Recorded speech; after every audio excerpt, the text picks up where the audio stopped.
post-traumatic stress disorder. Right now I'm going to read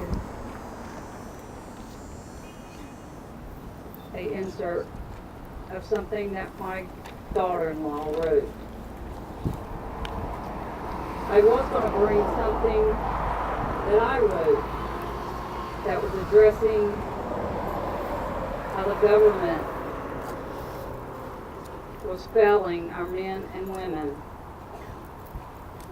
of our needs for emotional help on our men and women, young and old alike. But I'm not going to do that because I think everybody knows that. My son was one of those, and I spent a whole day, January 3rd, 2014, at the Pentagon with Chief Army Ray O'Derno this year. And he didn't like what I had to say about it. So I'm going to read what my daughter-in-law had to say. And the name of this is I Love You More. And she wrote, my husband and I met in December 2007 while he was on R&R from Iraq. I wanted nothing to do with him at first because in my mind, what soldiers come home for, R&R, looking to meet his soulmate? I don't think so. He spotted me out of a room full of people, and since his sister knew me, she insisted on introducing us. Thankfully she did, because the man that I initially shot down became my first love, future husband and father to my child. When he returned to Iraq, we talked every chance we could get. He got home in late June 2008, and his sister and I drove to his parents' lake house in Georgia to spend 4th of July together. I was already smitten, but after 4 amazing days together, I was in love. It's important to know that I had never spoken those words to any other relationship, even when they were said to me. He told me that he was going to make me fall in love with him, and he did. It was fast. He was stationed in Georgia for a short time before going to Virginia for school. He came to Louisiana a few times, and I went to Virginia twice. We were head over heels in love. We got engaged in September. He decided to sell his motorcycle so I could ride with him.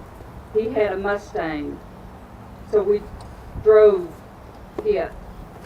Once it was sold, he drove me to the mall. He walked me straight into a jewelry store and said, I love you more than anything, and I want you to be my wife. Pick one. That was the money with the motorcycle that he bought that ring with. Dave started suffering from PTSD a few moments after he returned home from Iraq. He battled nightmares that were so realistic, I woke up in chokeholds. He hated crowds and loud noises. He was angry and quick-tempered. We sought help together and separately, and in August of 2010, we welcomed a beautiful little boy into the world. My husband was on cloud 9. The therapy and medication combination seemed to be helping. He was coping, and we were a happy family. We PCS'd to Virginia in September of 2011. He was in a different MOS, and because he couldn't fly on his medication, his flight doctor decided to prescribe him something different. For months, I asked, how is it working? And he assured me that he was fine. In early May of 2012, while my husband was away at WLC, I stumbled upon an article online about Taryn Davis and the American Widow Project.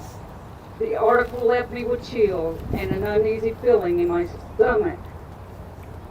I couldn't fathom the pain that she and so many others went through in the wake of losing their husbands. I I tried to imagine what I would do if it ever happened to me, but I couldn't.